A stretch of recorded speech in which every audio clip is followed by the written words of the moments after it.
Okay, I'm going to open the meeting. My name is Robert Nolan. I'm the Chair of the Community Relations Committee of Health and Hospitals. And I hereby call to order the meeting of the Community Relations Committee Board of Directors of Health and Hospitals for today, Tuesday, May 4th, 2021. Before I get into the body of our work for today, I have a very sad announcement to make. We have lost one of our presidents of one of the CABs. Her name is Sylvia Lask, who's been the president at Jacoby Hospital for many, many years, and when not president, an active member of that board. Sylvia also has been a personal friend of my family, both myself and my wife, Susan, my late father. And she has been an active member of not just the Health and Hospitals Corporation, now Health and Hospitals, in her position as president and chief person to go to at Jacoby, but she's also been to many meetings, as you know, down at 125 Worth. She has also been an advocate for all mental health persons who have that great need, because often she'd call me, she's either on her way to Albany to lobby, or she's on her way home for a day or two to go back to Albany to lobby some more. So I don't know of anybody, certainly in Bronx County, who lobbied more to the members of the Assembly and State Senate and the governor's office than Sylvia. She dedicated her life to public service. She was also a vice chair of the Democratic Party in Bronx County, and was a state committee member for more than 25 years. Anywhere you went in Bronx County, that's right, Community Board 10, where I served in the borough president's office as a liaison. She was an active member of Community Board 10. So I'd ask you to all have a moment of silence in memory of our beloved colleague, Sylvia Lask.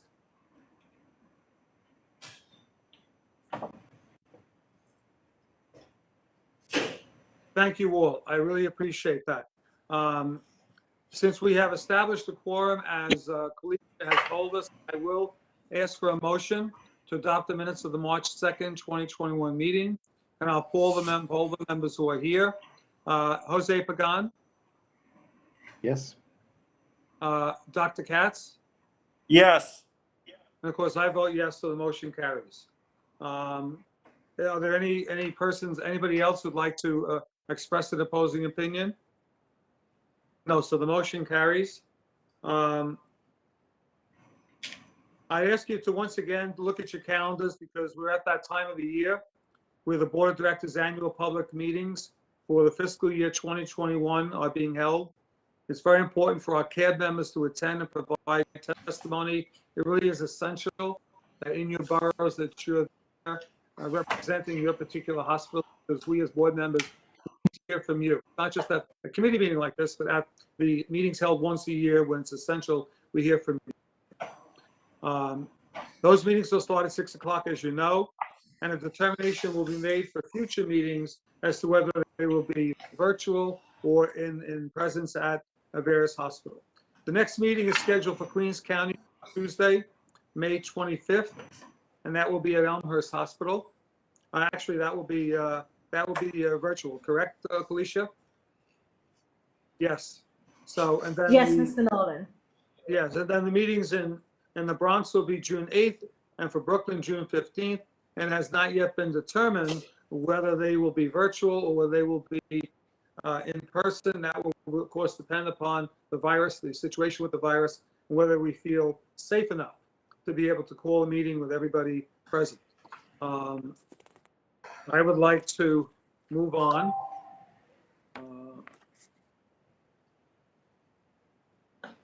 In fact, yes, I'd like to announce, as was mentioned earlier, we'll have 3 hospitals reporting to us tonight, the Cumberland Hospital and Elmhurst and Lincoln. And I'm going to turn the meeting now over to Dr. Katz for his remarks. Thank you so much, Bob. When it comes to our response to the pandemic, our work at Health and Hospitals has been very successful of late. The combination of education, test and trace, and vaccination, where Health and Hospitals itself has done more than 500,000 vaccinations. Our rates of infection are low and dropping. Our rate of hospitalization is low and dropping. And you can see all over New York City, especially on this past beautiful weekend, the city coming back to life. While there's much for us to be happy about, we share the horrible pain of people living in India, parts of South America that are going through horrible pandemics at this time with very few resources and multiple deaths due to hospitals running out of oxygen, and a reminder of how fragile life is in many places in the world. I wanted to send a very special thank you to local businessman Harry Haraharam, who graciously donated $1 million to New York City Health and Hospitals Queens to help fund a new diabetes management services and updated related equipment, including a field camera for the ophthalmology clinic and upgrades to existing rooms. He had gotten his COVID vaccine at Queens Hospital, and like many people who hadn't had extensive experience previously with health and hospitals, was very pleased at how professional our operation was and how we took care of everybody regardless of income or insurance status. As part of our vaccinations, we're started back using Johnson & Johnson as soon as the FDA recommended we went forward. We are finding that it is particularly helpful for certain populations, at home, elderly persons or persons with serious disabilities who cannot leave the house. Our mobile vans, if you've seen them on the street, have been a huge success. We have now 3 vans that provide vaccination to homeless persons. And besides giving the vaccination, we're also engaging with them, doing wound changes, providing people with food and snacks, and referrals for mental health and substance treatment. We've given out Narcan kits. It's working exceedingly well. The J&J vaccine also works well for people leaving the hospital, for houses of worship and other places where people really appreciate the one and done. We are doing walk-ups at many of the New York City sites. We're still at the hospitals primarily focusing on those patients that we have. We know that our patients need to be vaccinated, and that they're often most comfortable being vaccinated in a place where they are familiar. We expect starting next week, we will be vaccinating the 12 through 15-year-olds. We're anticipating that next week there will be approval for this group. The vaccine that will be approved will be Pfizer, which is what we're providing at all of our hospitals. So we expect a large influx of 12 to 15-year-olds.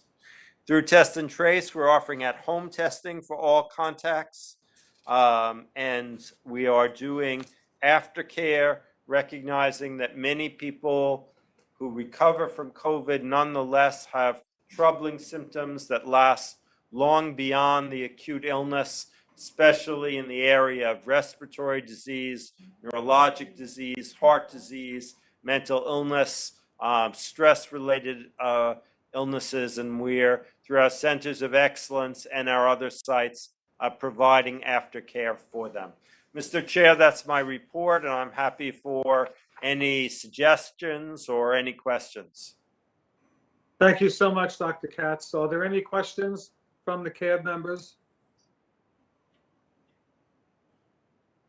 So I will then move on, hearing none, and recognize Ms. Jacqueline Nadine, who will speak on behalf of Cumberland Hospital. Ms. Nadine, thank you so much. Please give your report. Sorry, thank you. I'd like to extend my condolence to Sylvia's family. Good evening, everyone. My name is Jacqueline Narine, and I am the CAB chair for Cumberland Gotham.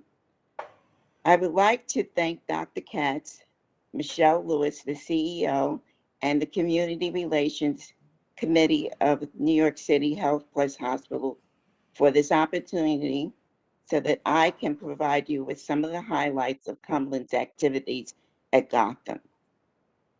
I'm sorry, some of the CAB activities at Gotham. I want to also, before beginning, to give a special thanks to Dr. David John, the CMO of Gotham Health, for his effective and continuous support at Cumberland Gotham.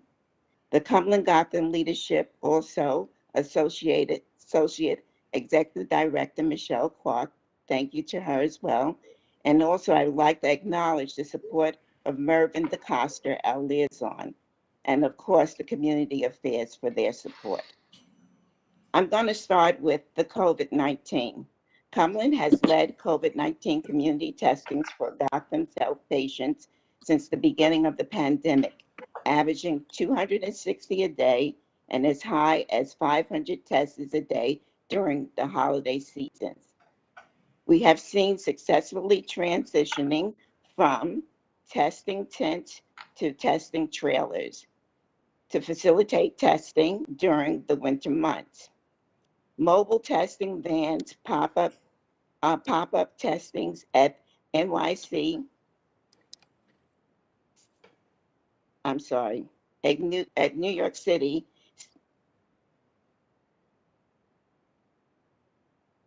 let me begin over. Mobile testings, vans, and pop-up testing at New York City Housing Authority recreation centers, expanding testing to the unserved community. Patients continue to express their satisfaction for the care provided during the COVID pandemic. Successful launching vaccine clinics for staff and patients. There was an additional 3 operatorials in the dental department, which represented expansions and available services. As far as our physical plants and equipment, the boiler project by the New York Power Authority enabled the conversion of the boiler, making it more efficient. Integration of the behavioral health into primary care helped to reduce barriers for the behavioral health patients. We also put in, or at least starting to put in, our new custom registration desks as well as waiting area chairs currently being processed, and that was sponsored by our Cumberland Auxiliary Board. There's also signages, extensions, plan, design, and improve marketing and visibility of our facilities. So there's a lot of things that are happening at Cumberland in terms of improving, and I think we've done an outstanding job in facilitating and making sure that patients got their testing done during the pandemic. And I know we're working very hard on making sure that everyone is vaccinated. The complaints that we mostly get is waiting time. Our community issues, which I'm sure it's in a lot of areas, but in our particular neighborhood and community, is high in diabetes, hypertension, and obesity, and the COVID. I have to say that our community outreach community fair has contributed over 7,000 flyers to residents and the New York Housing Authority, small businesses, and community partners on the importance of getting the COVID vaccine test done, as well as the vaccines. And that ends my report. Ms. Devine, thank you so much for presenting that report.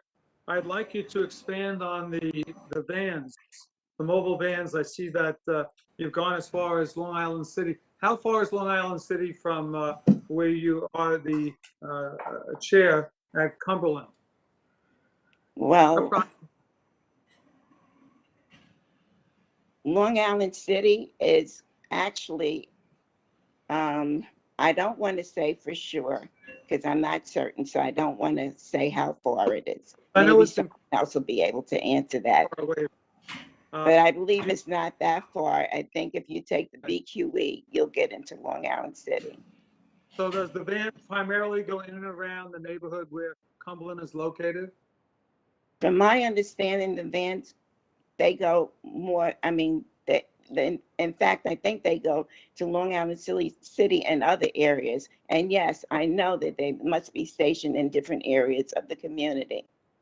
Thank you very much. I have one other question. I wanted to. So Bob, just in case, this is Helen, just because I know that area really well. So I've seen I've seen the mobile units. So they buy the housing units on 21st Avenue. So that's why Gotcha. it's really close to Cumberland because it's literally right off the expressway. Thank you so much, Helen, and congratulations on your appointment. Oh, I haven't thank you. heard from you Thank since you. then. Good to see you. And what's good, it's a great appointment for Elmhurst Hospital. Thank you so much. I'd like to go back to Ms. Narine and Yes. ask her about a question on the second page of your report having to do with complaints. And that the most frequent reason for a complaint is cycle time. I'd like somebody to identify for me just what cycle time means. Okay. Is Ms. Clark on the line? If anybody else can take that, then I would Yeah, appreciate. cycle time is the time between when you first come into a clinic and when you leave. And in clinics that are too bureaucratic, people can be asked to stop at too many different desks and have to wait. And only a small portion can actually be the time with their provider. So we're working throughout Gotham to shorten the cycle time so that people are not waiting. Jacqueline had said that at the beginning of her presentation that waiting was one of the things that most bother people, as it should. It shows a lack of respect for people's time. So the cycle time is how we measure it, because it's not necessarily, for example, if you're there an hour and a half because you have a complex problem and your doctor spends an hour and 15 minutes with you, that's fine. It's all of the other pieces of the time that may not be good. Thank you so much, Dr. Katz. I really appreciate that. We have been joined by Anita Kawatra, a board member, and she's on the meeting. And welcome, Anita. How are you today? Thank you so much, Bob, and apologies for joining late. No, it's quite all right. We've been waiting for your arrival, and I'm glad that you're able to join us. Do any of the board members who are on this particular call have any questions for Ms. Jacqueline Narine before we let her go? Questions? Thank you. Okay, I hear none. Mr. Ryan, thank you so much. Thank you for educating us and updating us on what's happening at Cumberland, and good luck to you and your CEO. Thank you. We will move on to Elmhurst Hospital, and I will recognize for the presentation Carlos Cortez. Mr. Cortez, the floor is yours. Thank you very much. Good evening, Dr. Katz, Mr. Nolan, colleagues, CAP chairs, and all distinguished guests and attendees at this meeting. It is an honor and a pleasure for me to present this report on behalf of all of Elmhurst, the staff, medical, administrative support, and of course, my fellow CAP members. Let me start with COVID-19. At Elmhurst, we've given nearly 40,000 vaccine doses to patients in our community, and vaccines run all week long, 7 days a week, while supplies last. Shipments are more predictable, allowing us to steadily vaccinate about 700 or more patients per day.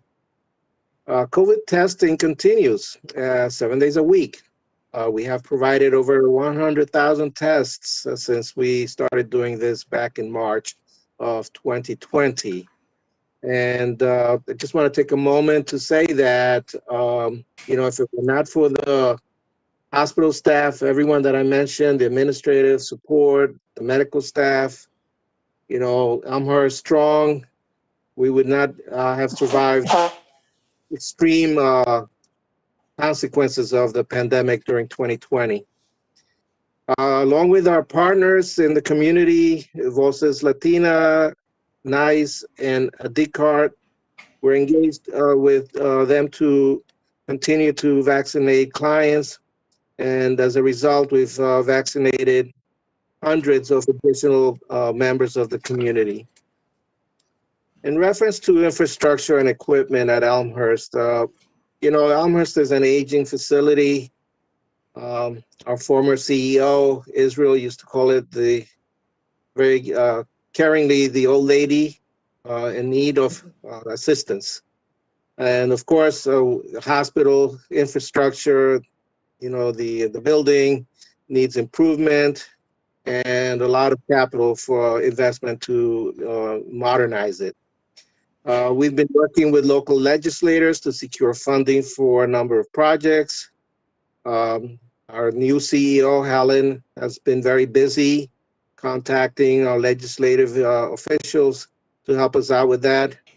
We're going to renovate our neuro and pediatric ICU, which would cost $12 million and $3 million respectively.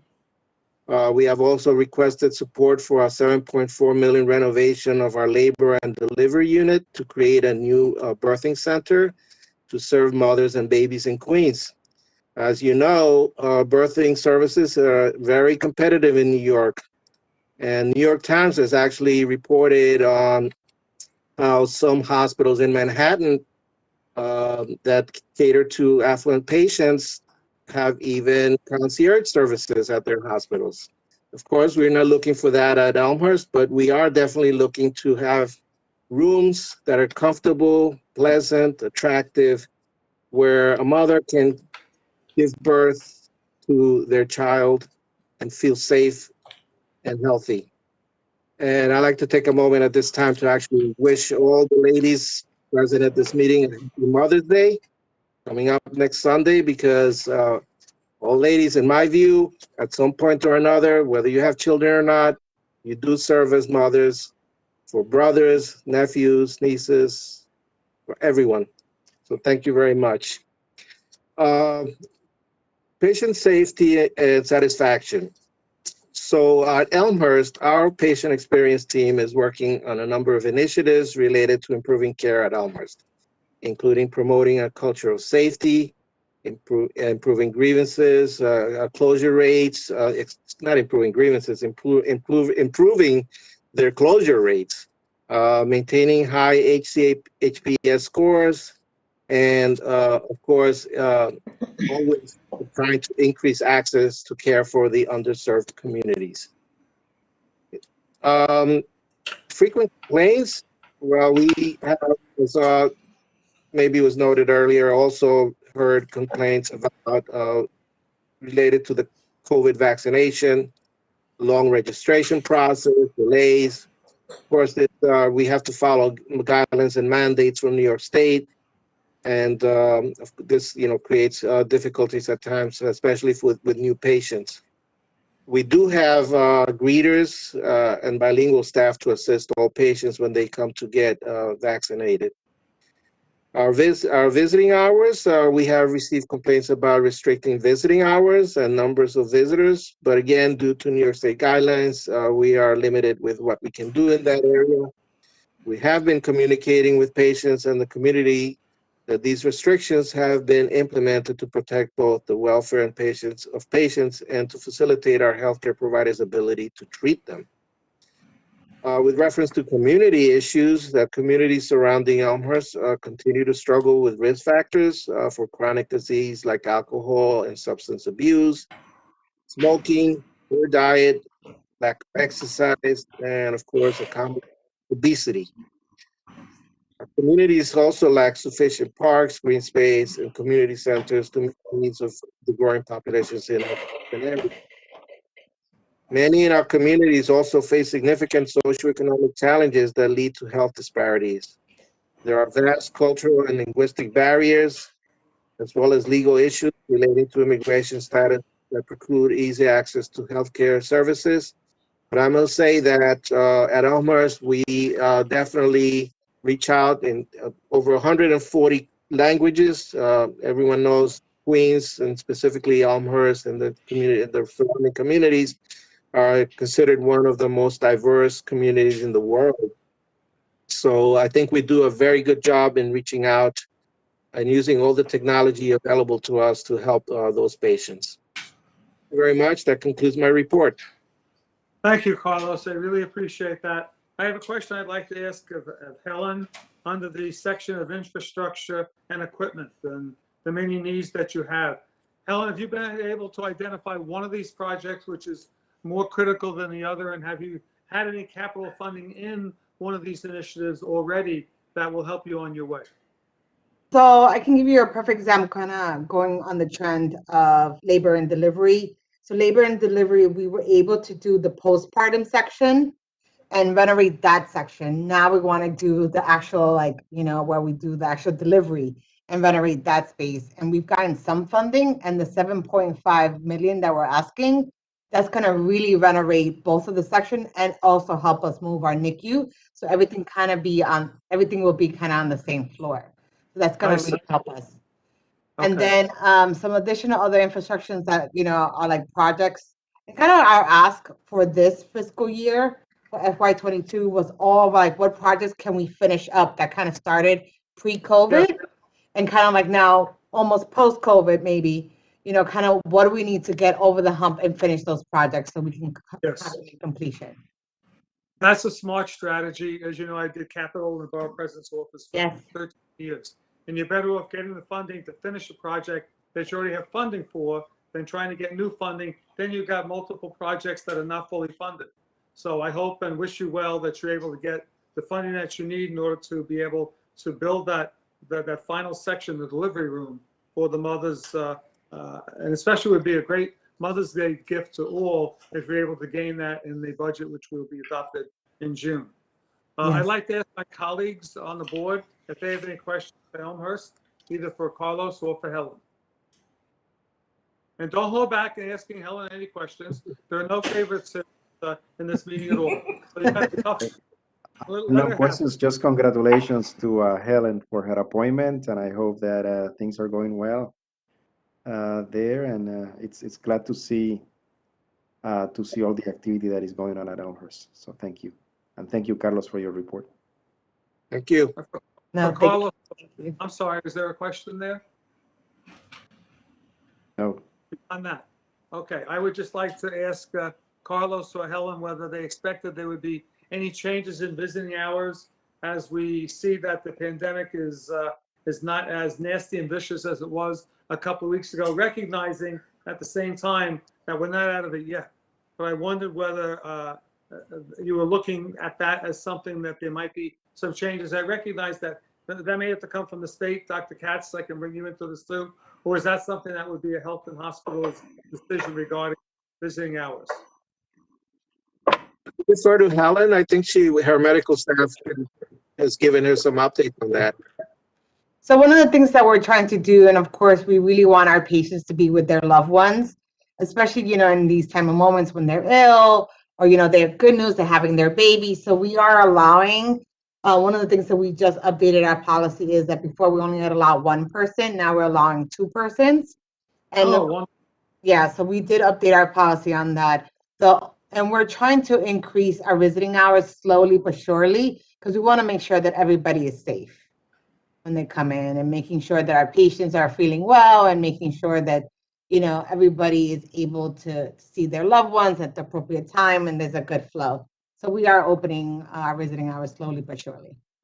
Thank you, Helen, for that good news. I have no other questions. If I hear none other, then we will let Carlos and Helen get back to work, and we'll move on to the next hospital.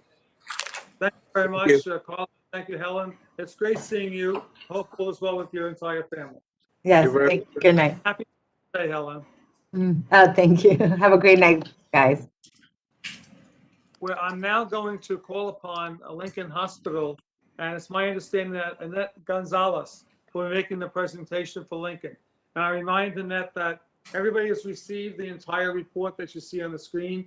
Everybody has promised me that they've read the entire report that's on the screen. So I ask that you read those parts that you feel are most critical. I see it's 5:38, so we really want to get off the meeting by 10 to, maybe 5 of, to give people a chance to go to the bathroom and get something to drink. So I'd ask you to take your time of 5 minutes, beginning now, Ms. Gonzalez. Go ahead. Sure. Thank you very much. So I will jump right in and start with the COVID-19 update. We've ramped back down the additional ICU beds that we had operationalized, and we have shifted our focus to vaccine administration. And we have been administering vaccines. Well, we have been administered vaccines to about 30,000 patients as of today, and we're averaging now 150 per day of new first doses. With second doses, that's an additional 150 to 200 per day. The monoclonal antibody therapy for COVID positive patients is also going very well, and we administer up to 4 patients per day. And testing, of course, continues. In terms of infrastructure and equipment update, the members of the CAB have been invited to share in extending the patient and the end user's perspective on the ambulatory care expansion plan. So this is a multi-year project, and we're currently in the vendor selection stage to select the vendors to perform a feasibility study. We have several projects that are underway. A fuel tank replacement project is replacing 50-year-old tanks that are throughout the campus for code compliance and efficiency. We have an elevator upgrade that's in progress as well. And several imaging units have been replaced or in the process of being replaced at this current time. There's construction for 2 CT scans that will be done by mid-June, 2 X-ray machines being installed in the coming weeks, and a LINAC, a linear accelerator, that we just completed replacement of. The construction for 2 MRI machines. Yes. Excuse me, Annette. Do you know whether any of these projects have fallen behind? Say that one more time, Mr. Nolan. I'm sorry. Do you know whether any of these projects have fallen behind? No, they're not. They have not fallen behind, despite all of the other competing projects. We have been on target. Very good. Thank you so much, Annette. I'm sorry to interrupt you. Sure. We have a turnstile installation that is coming up by the end of June. We should be completed. We should get that completed. And that's addressing some security concerns that we've been working on very diligently throughout the organization. And repair work on the sidewalks, which have been quite problematic on Morris Avenue, will begin in the next few weeks as well. So I'm going to shift now into patient safety satisfaction. And Lincoln is proactive in dealing with patient safety concerns, and we've implemented several initiatives over time to improve the patient experience and, positively impact the Press Ganey scores. The concerns are limited to staff attitude and the perceived lack of empathy. So, there is a lot of work that's going on behind the scenes in having discussions with the staff and meetings with staff, just to ensure that they understand that their voices carry and that we should always remain very empathetic to the circumstances that brings the patients to our doors. Again, just a lot of work going on there. We continue to keep our focus on making the patients more comfortable and giving them a good experience when they're with us. The most frequent complaints that are raised by patients is related to social distancing. It's been very challenging with the small spaces that we have to keep patients separate from each other and continue to serve them with the volume demands that we have. But we've been working really hard on ensuring that we are able to process the patients as quickly as possible so that we are not keeping them in uncomfortable situations. But again, that is part of the ambulatory care expansion project that is in play that will be mitigating some of these concerns. We continue to keep our CAB informed, and obviously they have been a part of doing walkthroughs with us to highlight any of their specific concerns. And as a matter of fact, we had one on Friday that went very, very well. And the feedback and the solution part of the walkthrough was very productive. In terms of issues that are impacting the community served by the facility. One is homelessness, and we're happy to report that Care for the Homeless will be opening a 80-bed facility with an on-site federally qualified health center that will be offering primary care and homeless services by the end of this month. The facility will be located across the street from the hospital, and we've received a commitment from them that they will try to prioritize our patients and, you know, the community patients in that facility. So that is really good news, and we're excited about that. And Mr. Roland Lopez, one of his focus points is the pollution, and he works very hard and tirelessly on just the issues of pollution that impact our patients and the community in general. And that's my report. Thank you so much, Ms. Gonzalez. It's my understanding that Roland Lopez has been able to join our meeting. Roland, do you have anything you'd like to add to what Ms. Gonzalez presented so well?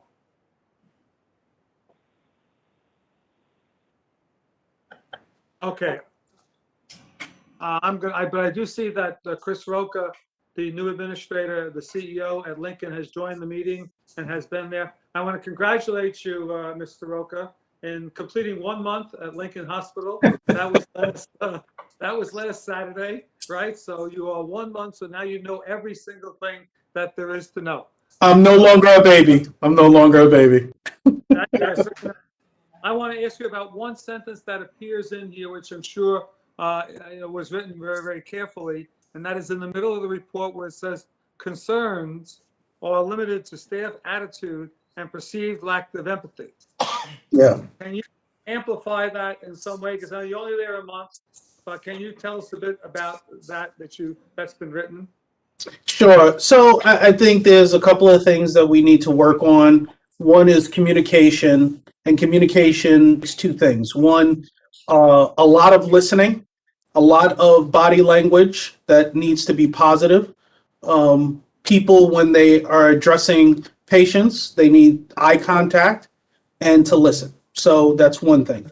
Also, we're on stage 24/7, and we have to be cognizant of our patients listening to us and how we communicate with each other. So we're going to work on that. I bring a servant leadership style, and so just think of a inverted pyramid.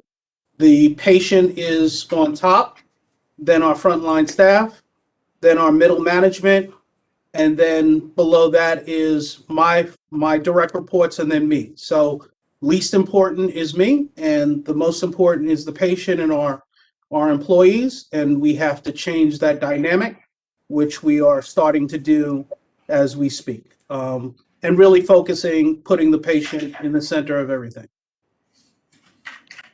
Thank you very much, Mr. Roca. Are there questions that other members of the committee would like to ask? I will ask Mr. Roca two other very brief questions. Looking at the time, it's 5:47. Near the end of the report was a mention of the severe pollution problems that are really throughout the South Bronx. And since I live in the East Bronx, I believe it's a whole Bronx issue.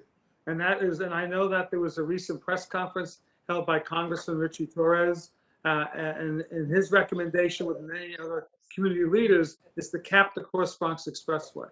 So when it comes to what Mr. Lopez is going to talk about and what needs to be done, that's something that we all need to pay some attention to because of the fact that the Cross Bronx cuts right through the borough, and there's enormous pollution that comes from the vehicles that are there. So I know I've notified the now Congressman, former council member Torres, that in case there's anything that comes up and if there's any other meeting on that, I would like to be involved in that meeting. And I just wanted to bring that to your attention. I'm sure you knew about that already, but this is the first effort to try to do something about, although when I worked for Borough President Ferrer, he did build, he had trees added and there were green spots added in several different areas. So that goes back to the late 90s. And there's a need for you to look at the Cross Bronx and the Bruckner entirely in a different way to see how we can add some greenery to those locations so that we can try to cut into the asthma and the other problems that come from the heavy pollution. Totally agree. Totally agree. Also, we have to start asking the truck drivers I'm just talking about around our hospital, to turn off their engines, right? The buses turn off their engines. The idling engines is just incredible around here. And so that's the first starts, right? The project that you're referring to, that's going to be a multi-year project, but we can start by asking, stop idling, right? And also planting new trees around our area. I agree with. I also want to acknowledge the fact that prior to the announcement by the Biden administration on moving ahead on this, that Governor Cuomo had this included in the state budget, that there actually is going to be a project talked about for 30 years actually done, and there will be a ramp coming off the Bruckner Expressway right into the industrial park. So that will bypass all the communities in Hunts Point, neighboring Port Morris, so that those communities do not have to really smell the trucks that are going through there in their neighborhoods. They will be on the Bruckner, which becomes another challenge as to what they can do with that when it comes to plantings and other things. But thank you very much, Mr. Roker. And finally, on another, has the Joint Commission knocked on your door yet? Because I understand that they're due very soon. No, they have not. But next week we're supposed to be meeting with the leadership, the leads of Joint Commission coming in. So Okay. we anticipate once that happens, they will be visiting all of our 4 locations throughout the next couple of months. So we're prepared. Aside from yourself, you mean Morrisania as well as? So no, Coney Island, Kings, ourself, and possibly NCB. Oh, I see. Okay. So I'm just waiting to hear when they may be coming so that I can put it on my agenda for that particular day, be part of that meeting. Yeah. So So you might want to plan. You might want to plan. Just be ready for May 11th or May the following week. Thank you very much. But we'll keep you abreast. Thank you so much, Mr. Roker, and good luck to you, and good luck in your second month there at Lincoln Medical Center. Thank you. Are there any other questions from the board that they would like to raise? I will recognize somebody who would like to ask a question or would like to make a comment. It's 5:51. I'd like to end the meeting in a couple of minutes, but the floor is now open. Hearing none, I get a motion from the floor to adjourn. So moved. So moved. Moved, seconded. All those in favor say aye. Aye. This meeting is hereby adjourned until our next meeting, which should be in 2 months. I want to thank all of you for participating, especially the presenters and all of the members of the CAB who are on. Again, I want to wish all of you a happy Mother's Day and ask that in your prayers tonight, you remember the great life of Sylvia Lask, who gave so much to so many. And we all need to step up a bit and take the place of Sylvia, because we'll need at least 15 people to do that. So please keep her in your prayers tonight and going forward. Thank you very much, and God bless all of you. Thank you. Amen.